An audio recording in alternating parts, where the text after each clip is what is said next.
একদিন মাটির ভিতরে হবে ঘর। ও মন আমার কেন বান্ধ দালানঘর? ও মন আমার কেন বান্ধ দালানঘর? দেহ তোমার চর্মচার গলে পচে যাবে, শিরায় উপশিরাগুলো ছিন্ন ভিন্ন হবে। দেহ তোমার চর্মচার গলে পচে যাবে, শিরায় উপশিরাগুলো ছিন্ন ভিন্ন হবে। মনভূমে রুদণ্ড সবই হবে খণ্ড খণ্ড। বলেন মনভূমে রুদণ্ড সবই হবে খণ্ড খণ্ড। পরে রবে মাটির উপর। ও মন আমার কেন বান্ধ দালানঘর? ও মন আমার কেন বান্ধ দালানঘর? একদিন মাটির ভেতরে হবে ঘর। ও মন আমার কেন বান্ধ দালানঘর? ফিরে যাবে না স্ত্রীর কবরে, স্বামী যাবে না। আমার সাথে একটু বলেন না, স্বামীর কবরে স্ত্রী যাবে না, স্ত্রীর কবরে স্বামী যাবে না। যাবে যাবে যাবে বলেন। ছেলের কবরে বাবা যাবে না, বাবার কবরে ছেলে যাবে না। ভাইয়ের কবরে বোন যাবে না, বোনের কবরে ভাই যাবে না। এই জন্য আমার মুরব্বী বাবারে, এলাকাবাসীরা রে, অনুরোধ করে বলতে চাই, দোকানপাটে বসবেন না। আজকের মাহফিল তো প্রত্যেক দিন এই মাহফিল হয় না। এই জন্য মুরব্বী বাবারা, যুবকেরা রে, আসেন আমার যুবক ভাইয়েরা। আপনারা মনে করতেছেন আমার বয়স কম, এখনো আমার সময় হয় না। এই ধারণা হইতে পারে, ঠিক না? আমার মাথার চুল পাকে নাই, আমার বয়স হয় নাই, এই কথা ধারণা আসলে ভুল। ভুল কিনা ধারণা ভুল না? আমার মাথার চুল পাকে নাই, আমি বিয়ে করি নাই, আমার বয়স হয় নাই, অথচ দুনিয়াতে দেখবেন অনেক মানুষ, অনেক যুবক অ্যাক্সিডেন্ট হইয়া মারা যায়, যায় কিনা? অনেক যুবক ক্যান্সার হয়ে মারা যায়, বিয়ে করে নাই, শাদী করে নাই, চুল পাকে নাই, দাড়ি পাকে নাই, ঠিক কিনা বলেন? কিন্তু মৃত্যুর কোলে ঢলে পড়তে হয়। আমার আল্লাহ রাব্বুল আলামিন বলেন, কুল্লু নাফসিন যায়িকাতুল মাউত।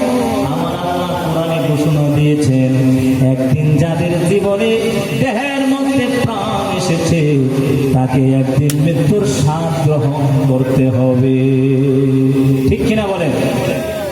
আল্লাহ তাআলা বলে দিয়েছেন কোরআনে, মিথ্যা আছে? যদি বলেন মিথ্যা হবে? আল্লাহ তাআলা জানিয়ে দিয়েছেন, কুল্লু নাফসিন যায়িকাতুল মাউত। বুড়া হোক, যুবক হোক, নারী হোক, পুরুষ হোক, একদিন না একদিন তার মৃত্যুর স্বাদ গ্রহণ করতে হবে কিনা? এই জন্য আমার যুবকেরাই মনে করো, আমি যুবক, আমার এখন বয়স হয় না। যুবকেরাই, তোমার মতো কত যুবক না জানি মাটির সাথে মিশিয়া অন্ধকার কবরে না জানি জাহান্নামের আগুনে দাও দাও করে জ্বলতেছে, ঠিক কিনা বলেন? ও আমার প্রত্যন্ত মা বলেন, আপনারা মনে করেন আমার তো এখনো বয়স হয় নাই, আমার তো মাথার চুল পাকে নাই, আমার তো বিয়ে হয় নাই, এখনো তো কোনো সংসার আমি করি নাই, আমার কি এখন ডাকা জরুরি? না না, আমি এখন ডাকবো না। আমার বয়স হোক তখন আমি তাজ্জুদ করবো, ইরশাদ করবো, রোজা রাখবো, নামাজ পড়বো। ও আমার মা, তোমাকে ওই সময় আল্লাহ দিতেও পারে, আবার সময় আল্লাহ নাও দিতে দিতে পারে, ঠিক কিনা বলেন? ও আমার মা বোনেরা গো, ঘরের মধ্যে বসে থাকবেন না, আপনারা পর্দার ভিতরে চলে যান। পর্দার ভিতর থেকে পর্দা সহকারে বসেন, রাস্তাঘাটে চলাফেরা করবেন না।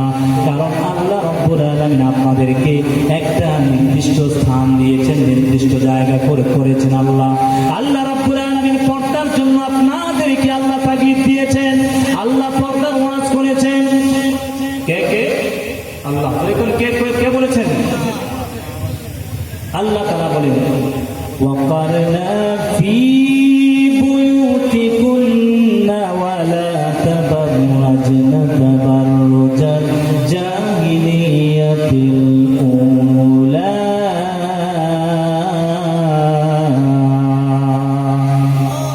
আল্লাহ রাব্বুল আলামিন বলেন, ও দুনিয়ার নারী সম্প্রদায়, তোমরা জাহিলিয়াতের যুগের মতো তোমরা পরপুরুষের সামনে যাও না, তোমরা পরপুরুষের সামনে যাও না, বাজারে যাও না, হাট বাজারে যাও না, তোমরা পর্দার ভিতরে থাকো। জাহিলিয়াতের যুগের মতো তোমরা এইভাবে বেকার হয়ে যাও না। কে বলেছেন?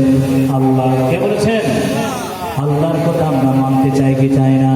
এই জন্য আমাদের স্ত্রীদেরকে, আমাদের মা বোনদেরকে পর্দার ওয়াজ শোনাতে হবে, পর্দার ভিতরে থাকতে হবে। ও আমার মা বোনেরা গো, আপনার মতো কত মা 5টা কাপড়ের ভিতরে প্যাকেট করে, আপনার মতো কত মা বোনেরে আমরা কবরে শোয়া দিয়ে আসছি। না জানি ওই মা বোনেরা জাহান্নামের আগুনে দাও দাও করে জ্বলে গো মা।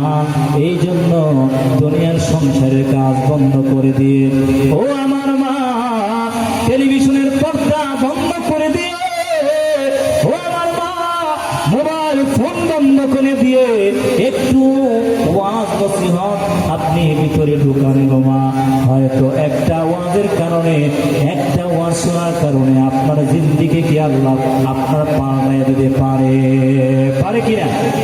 জোরে বলেন, পারে কিনা? যেমন হযরত বাইজিদ বুস্তামি রাহমাতুল্লাহ আলাইহি, একজন মহিলা সবসময় পরপুরুষের সাথে দেখা করতেন। বাইজিদ বুস্তামি তার ঘরের মধ্যে গেলেন, গিয়ে বললেন, আজকে তুমি আমার হয়ে গেছো, কারণ আমি তোমাকে এত টাকা দিয়েছি, তুমি আমার কিনে তো। হ্যাঁ, তাহলে একটা কাপড় আনলাম, কাপড়টা তুমি পরো। ঠিক আছে, পরলাম। ওযু করো। ওযু করে তিনি ওযু করে যখন আসলেন, যায় নামাজের মধ্যে বিছায়া দিলেন। সারা জীবন যে গুনাহগার মহিলাটা সারা জীবন গুনাহ করেছেন, কোনোদিন নামাজ পড়ে নাই, কোনোদিন পর্দা করে নাই, কোনোদিন বাবা মার কথা শুনে নাই, কোনোদিন স্বামীর কথা শুনে নাই, ওই মহিলাকে বাইজিদ বুস্তামি রাহমাতুল্লাহি আলাইহি যায় নামাজের মধ্যে দাঁড় করাইয়া দিলেন। সুবহানাল্লাহ বলেন। যায় নামাজের মধ্যে দাঁড় করাইয়া হযরত বাইজিদ বুস্তামি রাহমাতুল্লাহি আলাইহি তিনি আল্লাহ দরবারে কান্দে, প্রভু গো, ও আমার আল্লাহ, আমি আমার কাজ করেছি, হেদায়েতের মালিক হইলা তুমি আল্লাহ। হেদায়েতের মালিক কে? একটু জোরে বলেন না। আয় আল্লাহ, আমার দায়িত্ব ছিল এই মহিলাকে এই পর্যন্ত আনা। এখন আমি গোসল করাইয়া যাই নামাজের মধ্যে মহিলার দাঁড় করাই দিলাম। এখন তুমি হেদায়েতের মালিক, তুমি আল্লাহ, তুমি এই মহিলাকে হেদায়েত দান করো আল্লাহ। বাইজিদ বুস্তামি দোয়া করলেন, আল্লাহ তারা দোয়া কবুল করে ওই মহিলাকে আল্লাহ হেদায়েত দান করেছেন। নামাজ পড়েছেন, কাঁদতে কাঁদতে মহিলা নামাজ পড়তে পারে না, অবশেষে কান্না। নামাজ পড়ার পরে এবার বাইজিদ বুস্তামির কাছে তিনি তওবা করলেন, হুজুর আমি এখন তওবা করলাম, আমার অন্তরে এমন একটা আল্লাহর ভয় এসে গেছে, জীবনভর খালি শুধু আমি পরপুরুষের সাথে দেখা করেছি, আমি গুনার কাজ করেছি। আমি চিন্তা করে দেখলাম, আমি যদি আজকে মারা যাই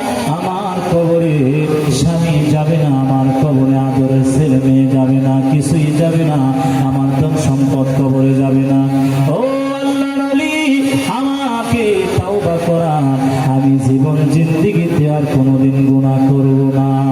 বলেন সুবহানাল্লাহ। আল্লাহ তাওবা করলে আল্লাহ বান্দাকে ক্ষমা করতে পারে কি পারে না? জোরে কোন না?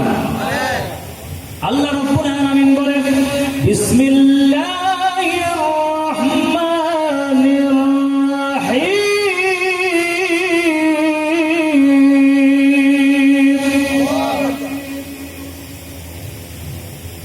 ইয়া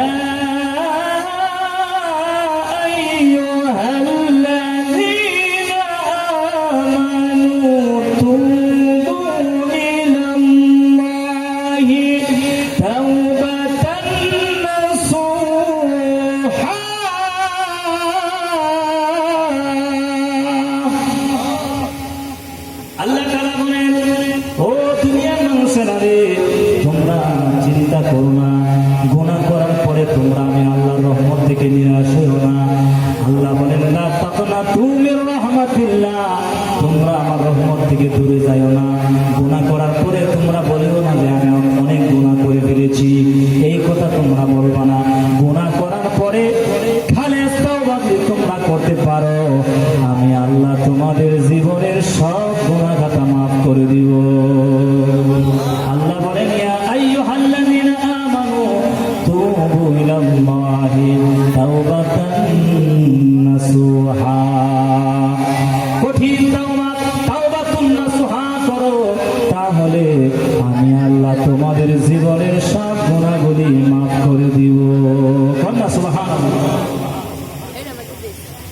ও আমার ভাই ভাইরা বন্ধুরা, ও আমার মা বোনেরা, আমাদের সত্যি করে বলে আমাদের আসল ঠিকানা কোথায়? দুনিয়া না কবরে?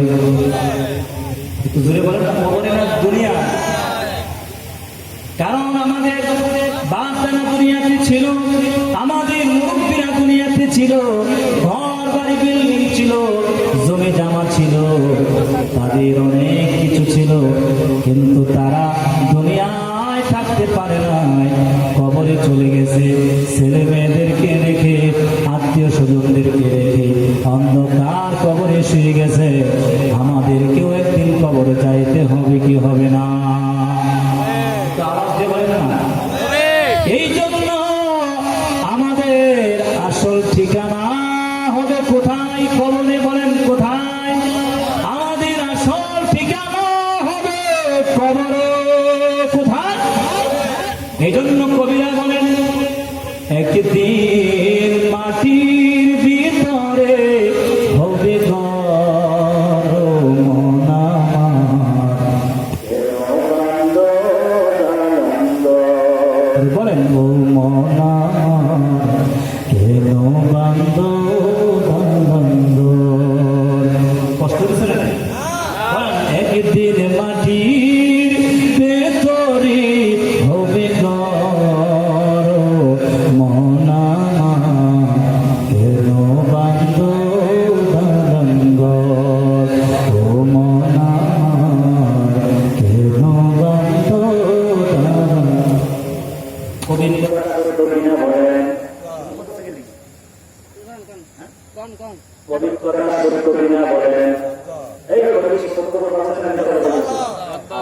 আমাদের ঠিকানা হবে, আসল ঠিকানা হবে কবর। আমাদের আসল বাড়ি হবে কবর। এই জন্য আমার ভাইরা বন্ধুরা, আমরা যত আপন বলি না কেন, আমাদের যত দুনিয়ার জমিনে যত আপন ছেলে মেয়েদেরকে ভাবি, আমাদের বন্ধু বান্ধবদেরকে ভাবি, আসলে যেদিন আমাদের ঘরে মালাকুল মউত আজরাইল হাজির হয়ে যাবে, ওই দিন আমাদের কবরে ভাই বন্ধু দুনিয়ার সম্পদ যাবে। যাবে নাকি? বলেন যাবে। এই জন্য আমাদের আল্লাহ যারা পীর মাশায়েখ যারা হয়েছেন, তারা সব সময় আল্লাহকে ডাকে, আল্লাহর ইবাদত বন্দেগী করে। তারা চিন্তা করে দেখে, আসলে আমার মৃত্যুর পরে আমার কবরে কেহ যাবে না। ঠিক কিনা বলে?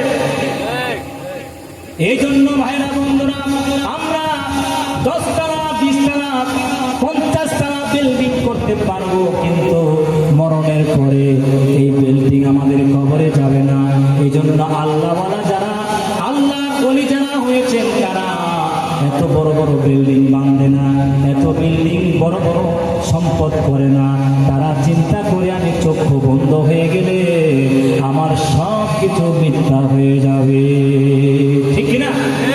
এই জন্য কবিরা বলতেছেন একদিন মাটির ভিতরে হবে ঘর, ও মন আমার কেন বান্ধ বারাঙ্গ, ও মন আমার কেন বান্ধ বারাঙ্গ। দেহ তোমার চর্ম চর গলে পচে যাবে, শিরায় উপশিরা গুলো ছিন্ন ভিন্ন হবে। দেহ তোমার চর্ম চর গলে পচে যাবে, শিরায় উপশিরা গুলো ছিন্ন ভিন্ন হবে। মন্ডু মেরুদণ্ড সবই হবে খণ্ড খণ্ড, বলেন মন্ডু মেরুদণ্ড সবই হবে খণ্ড খণ্ড, পরে রবে মাটির উপর, ও মন আমার কেন বান্ধ বারাঙ্গ, ও মন আমার কেন বান্ধ বারাঙ্গ। একদিন মাটির ভেতরে হবে ঘর, ও মন আমার কেন বান্ধ বারাঙ্গ, ঠিক কিনা বলেন? আমার ভাইয়েরা বন্ধুরা, একজন মুরব্বী সম্পদ করতে করতে তার 10 তলা বিল্ডিং করেছেন, এমন আছে না নাই? অনেক লোক রয়েছেন, দুনিয়ার সম্পদ তার তৃপ্তি মিটে না, তৃপ্তি মিটে না, শুধু সম্পদ বাড়াইতে থাকে। এই দিক দিয়া ফজর কোথায় গেল, জোহর কোথায় গেল তার খবর নাই, আসর কোথায় গেল, মাগরিব কোথায় গেল, এশার কোথায় গেল তার খবর নাই। এরকম সম্পদশালী দুনিয়াতে আছে না না? এই 10 তলা বিল্ডিং করলেন, সুন্দর করে টাইলস করলেন, বাথরুম করলেন, এত সুন্দর দামি খাট আনলেন, নিজে থাকার জন্য ঘর করেছেন, বাড়ি করেছেন। যেদিন থাকতে যাবে, খাটের উপর শুইতে যাবে, ওই দিন তার বুকে ব্যথা হয়েছে, হঠাৎ অসুস্থ হয়ে গেছেন, ডাক্তার কাছে যাইবার ক্ষমতা নাই। তখন বলতেছে, বাবা রে তোরা কোথায়, তাড়াতাড়ি আয়, আমার বুকে ব্যথা, তাড়াতাড়ি আয়। দৌড়ায় আসলেন, আসার সাথে সাথে আর দুনিয়ার জমিন নাই, 5 মিনিটের মধ্যে রুহ চলে গেছে। এরকম মরণ আছে কিনা, হয় কিনা বলেন? খাইতে বসছেন, অর্ধেক খানার মধ্যে রুহ চলে গেছেন। বাজারে গেছেন, কিন্তু বাজারে অর্ধেক রাস্তার মধ্যে গিয়ে মারা গেছেন। এরকম ঘটনা ঘটে কি ঘটে না? এরকম মরণ হয় কি হয় না? এই জন্য ওই লোকটা মারা গেছেন, সুনাতান্দার পিসা মজুর কেবলা আলী সুফতা আলিমিন লিখে গেছেন ওনার কিতাবের মধ্যে, বলতেছেন মানুষটা মারা গেলে, মানুষ মারা গেলে তার মধ্যে আরেকটা রূহ থাকে, এই রূহের নাম হলো রূহে আমিন। রূহে আমিন আরেকটা কথা, এই রূহে আমিন কান্নাকাটি করে দুনিয়ার কোন মানুষ শুনে না, দুনিয়ার মানুষ, ছেলে মেয়ে, ভাই বন্ধু তার কান্নার আওয়াজ শুনে না, অথচ সেই রূহে আমিন কাঁদতে থাকে। এই রূহে আমিন কান্দে আর বলে, ও আমার বাবা নারী, যখন কাপড় খুলতেছেন, সন্তান যখন ওই আব্বাকে উঠানের মধ্যে বিল্ডিং রেখে উঠানের মধ্যে নিয়ে যখন শোয়ালেন, রূহে আমিন কান্দে আর বলে, বাবারা রে, আমারে তোরা উঠানের মধ্যে শোয়া দিলি, আমারে তোরা মাটির মধ্যে শোয়া দিলি, আমি কি তোদের জন্য 10 তলা বিল্ডিং করি নাই? আমি কি তোদের জন্য পরিশ্রম করি নাই? আমি তোদের কি জন্য এত সুন্দর করে টাইলস করে বাড়ি করে দিয়েছি?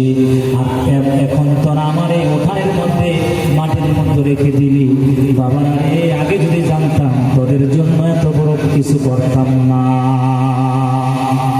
সুবহানাল্লাহ। আগে যদি জানতাম তোরা আমারই এইভাবে মাটির মধ্যে রেখে দিবি, আর আমি কোনোদিন তোর বিরোধী করতাম না, আর কোনোদিন আমার আল্লাহকে ভুলতাম না। এবার সন্তানরা যখন এইভাবে মাটির মধ্যে শুয়ে দিলেন, আব্বা গড়িটা আস্তে আস্তে করে যখন গড়িটা খুললেন, দামি কাপড় যখন খুলতে লাগলেন, রুহে আমিন কান্দে আর বলে, বাবারা রে, আমার দামি দামি গড়ি, দামি দামি কাপড়গুলি খুলতেছস কেন? আমারে বুঝি আর কোনোদিন আমার ঘরের মধ্যে আর কি তোরা নিবি না? আমারে কি আর কোনোদিন সুন্দর খাটের মধ্যে শোয়াবি না? আমারে তোরা কোথায় নিয়ে যাস? যখন গোসল করাইতে নিয়ে যায়, গোসল করাইয়া চার ছেলে যখন কাদের মধ্যে উঠাইয়া আব্বার মা যখন কবরের দিকে নিয়ে যায়, তখন রুহে আমি এমন জোরে একটা চিৎকার মারে, কাঁদতে কাঁদতে বেহুশ হয়ে যায়। বাবারা রে, আমারে তোরা কই লয়া যা? আমি তো জাহান্নামের গ্রাম পাইতেছি, আমি তো জাহান্নামের গ্রাম পাইতেছি। আমি তো দুনিয়ায় থাকিয়া আমি তো জাহান্নামের আযাব দেখতেছি। আমার মনে হয় সাপ আমাকে ধরে ফেলবি। বাবারা, এত সুন্দর করে বাড়ি করে দিয়ে গেলাম, আমার কবরে কি তোরা যাবি না রে? আমার বাবারা, কবরে কি যাবে? বলেন যাবে, বলেন যাবে। এবার কবরের মধ্যে থেকে কবর দিয়ে যখন লাফ দিয়ে সন্তানেরা উঠে যাবে, রুহে আমিন কাঁদবে আর বলবে, বাবারা রে, আমার তোরা কই লয়া যা?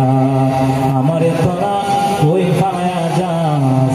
আমি তো অন্ধকার কবরে একা একা থাকতে পারবো না। আমি যদি এমন আগে জানতাম, তাহলে আমার সোনার জীবনটা এমন ভাবে বিফলে কাটাইতাম না। আমি আমার আল্লাহরে ডাকতাম, হেলায় হেলায় কাটাইলা জিন্দিগি, সময় থাকতে না করিলাম বন্দেগি, সময় থাকতে না করিলাম বন্দেগি, সময় থাকতে না করিলাম কবরের আযাব যদি মানুষ দেখিত, কনা কবরের আযাব যদি মানুষ দেখিত, দরবারে সারিয়া পাগল হইত, দরবারে সারিয়া পাগল হইত।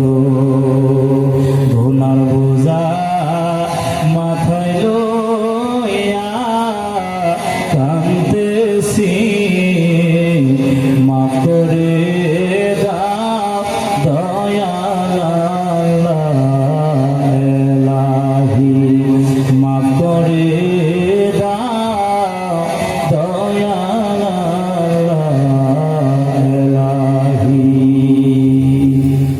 কন্যা, আজকে কবরবাসীর উদ্যোগে মাহফিল, আপনারা মুরব্বী বাবারা আপনাদের এদিকে চলে আসেন মাহফিলের মধ্যে। আমরা একটু তাদের জন্য দোয়া করি। আজকে দোয়ার মাহফিল, প্রধান বক্তা তিনিও দোয়া করবেন। দোয়া করলে কোনো লস নাই, লস আছে, এই জন্য আমরা দোয়া করবো। আজকে দোয়ার মাহফিল, কবর উদ্দেশ্য মাহফিল, কারবালার স্মরণে মাহফিল।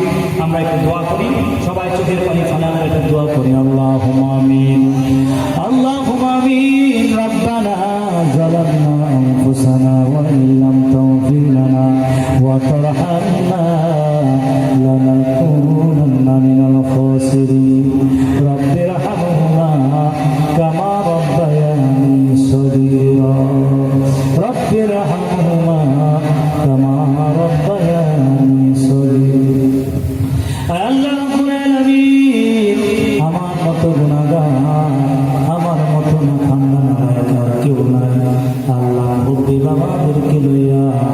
যুবকদেরকে তোমার সেই দরবারে হাত বাড়াইলাম। আয় আল্লাহ, হাদিসের মধ্যে ক্ষমা মুরব্বী যাদের চুল মাথার চুল পাকিয়া গেছে, দাড়ির চুল পাকিয়া গেছে, তারা নাকি তোমার কাছে হাত বাড়ায় চোখের পানি দাঁড়াইলে তাদের হাত নাকি তুমি ফিরে আনতে তোমার কাছে লজ্জা লাগে। আয় আল্লাহ, এই মুহূর্তে আমাদের জীবনের সব গুণাগুলি তুমি মাফ করে দাও। আয় আল্লাহ তাআলা, আমরা জানি না রে, আমাদের সকলে আজকের হাদিয়া আমার দয়া করে মায়ের দরজার মধ্যে পৌঁছায় দাও। আমার দয়া করে খাস সাহায্য আমার সকলকে নসিব করে দাও।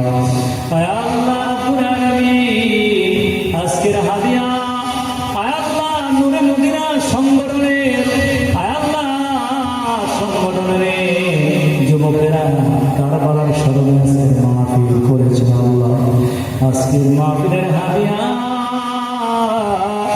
কারবালা জমিনে যারা পানি পানি পানি করে শহীদ হয়েছে সবার রহমতের আজকের হাদিয়াগুলি পৌঁছে দাও। সকলের কাজ তোমার আমাদের সকলকে নসিব করে দাও। আয় আল্লাহ, আমরা যারা হাত দিছাই না জানি না রে, কার না জানি রে, আমার মতো মা দুনিয়ায় না, কার না জানি রে, আমার মতো আব্বা দুনিয়াতে না। আমাদের আব্বা আমার কবরের নাসের হাদিয়াগুলি পৌঁছে দাও।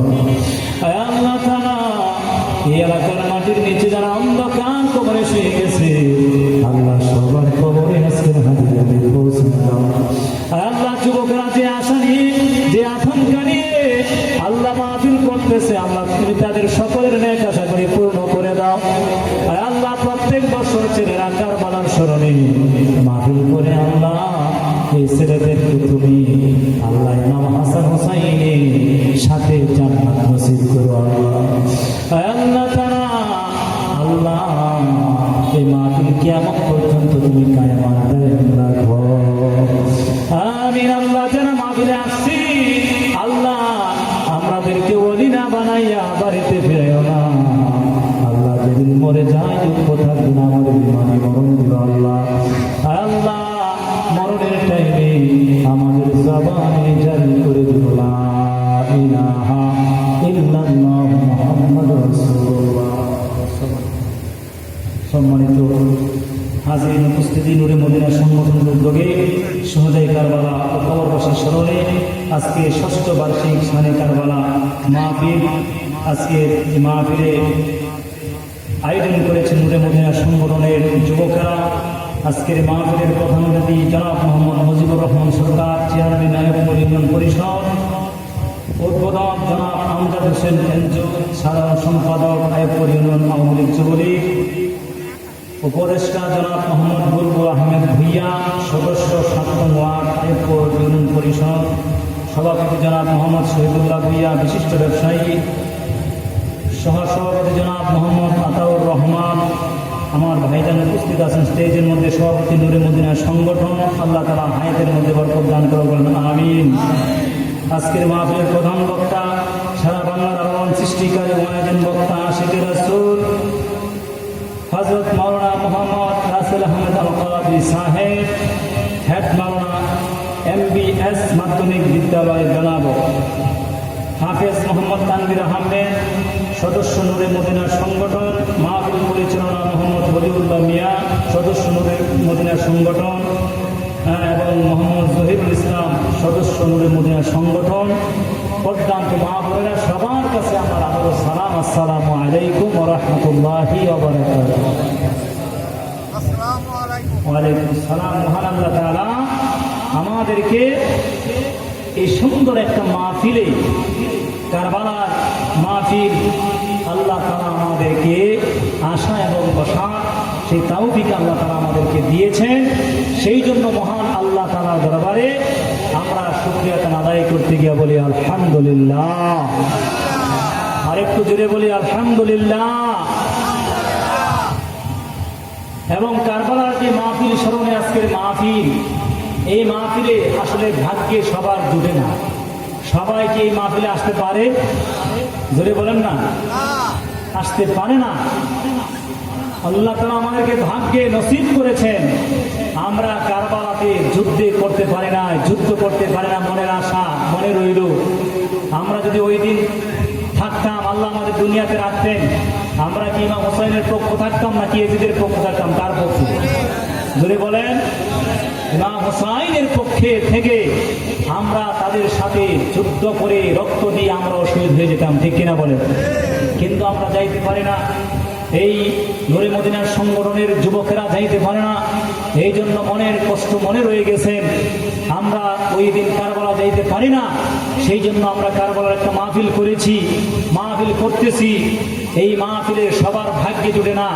যারা ইমাম হুসাইনকে ভালোবাসেন, যারা আমার নবীকে ভালোবাসেন, যারা কারবালা শহীদ কারবালাকে ভালোবাসেন, যারা ৭২ জন সেই লোক কারবালার জমিনে শহীদ হয়েছেন, তাদেরকে যারা ভালোবাসেন তারাই এই মাহফিলে আসতে পারে।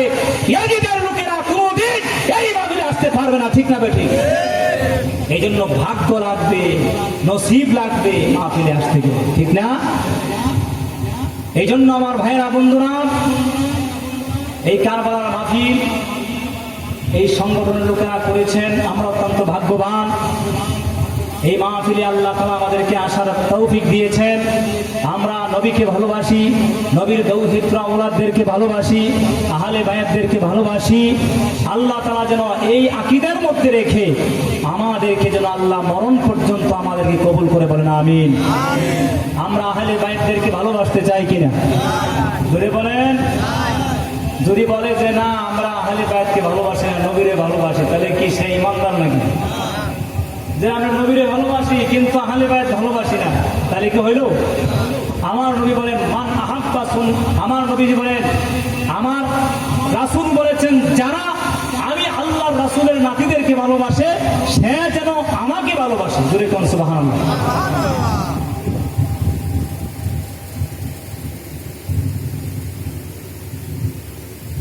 মান আহাব্বানি ওমান আহাব্বানি কানা মাইয়া ফিল জান্নাহ। আল্লাহ রাসূলের সুন্নতকে যারা ভালোবাসে তারাও নবীজির সাথে জান্নাতে থাকবে, বলে সুবহানাল্লাহ।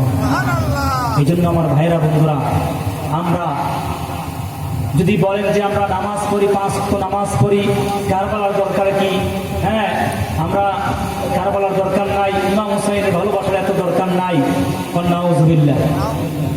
এমনও লোক বাংলাদেশের মধ্যে আলেম ওলামা আছে, মাদ্রাসায় পড়ে তারা আজকে ইমাম হুসাইনকে বলতেছে ইমাম হুসাইন অন্যায় করেছেন, এজিদকে রহমতুল্লাহ বলে। নাউযুবিল্লাহ। এজিদকে কি বলে? রহমতুল্লাহ। এজিদের জন্য দোয়া করে, আর ইমাম হুসাইন নাকি অন্যায় করেছেন। নাউযুবিল্লাহ। এজিদকে ভালো সাপোর্ট দেয়, আর ইমাম হুসাইনকে নাকি অন্যায় করেছেন, সে লুবি। নাউযুবিল্লাহ। যে ইমাম হুসাইন আমার নবীজির কলেজার টুকরা ইমাম হুসাইন, ইনি কি লুবি হইতে পারে? কার সন্তান? যেই মা ফাতেমাতুজ জোহরা রাদিয়াল্লাহু তাআলা আনহা ইমাম হুসাইনকে পেটে ধরেছেন, হাসানকে পেটে ধরেছেন, এই ইমাম হাসান হুসাইন কি কোনোদিন লুবি হইতে পারে? যদি বলেন। আজকের এই আলেম ওলামা, দুঃখ লাগে আজকে নবীর উম্মত হয়ে এই সমস্ত ফতোয়াবাজি করতেছেন। ফেসবুক খুলে দেখেন, বলতেছেন ইমাম হুসাইন তিনি অন্যায় করেছেন, আর এজিদকে কাফের বলা যাবে না। নাউযুবিল্লাহ। আপনারা কি বলবেন? এজিদকে কাফের বলা যাবে না? যেই নবীজির কলিজার টুকরাকে জবাই করেছেন, এই কলিজার টুকরাকে তিনি জবাই করেছেন, নবীজির কলিজার মধ্যে আঘাত দিয়েছেন, তাকে আমরা কি মুসলমান বলবো, ইমানদার বলবো নাকি কাফের বলবো? এই ফতোয়া তারা দিতেছেন, কাফের বলা যাবে না। আমার ভাইরা বন্ধুরা, বুঝতে হবে আজকে যারা যারা মাহফিলে আসছেন, বুঝতে হবে তারা কারবালাকে ভালোবাসেন, আমার নবীরে ভালোবাসেন। হয়তো পারে কিছু কম সংখ্যক মানুষ। আর এই যে কারবালার জমিনে যখন ছিল ইমাম হুসাইনের পক্ষে ৭২ জন লোক ছিলেন, আর তাদের পক্ষে ৬০,০০০ লোক ছিল। তো পক্ষে কার কম বেশি আপনারা বুঝে নিত? ইমাম হুসাইনের পক্ষে কম না বেশি? কম। আর এজিদের পক্ষে বেশি। আর এই এলাকার মধ্যে বাইসা মানুষ কি খালি এইগুলি নাকি আরো আছে? আছে কি না? সবার ভাগ্যে এই কারবালার মাহফিলে আসতে পারবে না। তারা মনে মনে গুসা, কারবালার মাহফিল কেলেই করে, তো এইগুলি মাহফিল করে নাকি মনে মনে গুসা হইতেছে। আর যদি গুসাই না হইতো তাহলে তারা কেন আজকে মাহফিলে আসে না? নিশ্চয়ই বোঝার আমাদের বাকি নাই। যদি অবশ্যই তাদেরকে ভালোবাসতো মাহফিলে এসে অবশ্যই আসতো এবং তাদের জন্য চোখের পানি ফেলতো, ঠিক কিনা বলে? এই জন্য আমার ভাইয়েরা, বন্ধুরা, আমার নবীজি কত ভালোবাসছেন ইমাম হাসান এবং হুসাইন রাদিয়াল্লাহু তাআলা আনহুকে। যাক, ওইদিকে যাইতে চাই না। ইমাম হুসাইন একদিন মা ফাতেমা রাদিয়াল্লাহু তাআলা আনহার কাছে এসে বলতেছেন, মা গো, আমাদের দুই ভাইকে জামা দিতে হবে গো মা। ঈদের দিন আজকে যদি জামা না দেন গো মা, আজকে আমরা দুই ভাই ঈদগাহে যাব না। মা, আমাদেরকে জামা দেন।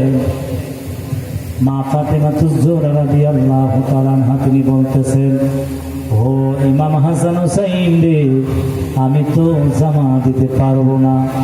এ হাসান হুসাইন, আমি তোমাদেরকে নতুন জামা কোত্থেকে দিব? আমি তো, আমার সেই সম্পদ নাই, আমার সেই অর্থ নাই তোমাদেরকে নতুন জামা দেওয়ার জন্য। চলো তোমার বাবার কাছে যাই। ইমাম হাসান হুসাইন দৌড়ায়া গেলেন হযরত আলী রাদিয়াল্লাহু তাআলা আনহুর কাছে, গিয়ে বলেন, আব্বা গো, নতুন জামা যদি না দেন আজকে আমরা ঈদগাহে যাব না। সুবহানাল্লাহ, নারায়ে তাকবীর, নারায়ে রিসালাত। প্রধান বক্তার আগমন, প্রধান বক্তার আগমন, নারায়ে তাকবীর, নারায়ে রিসালাত।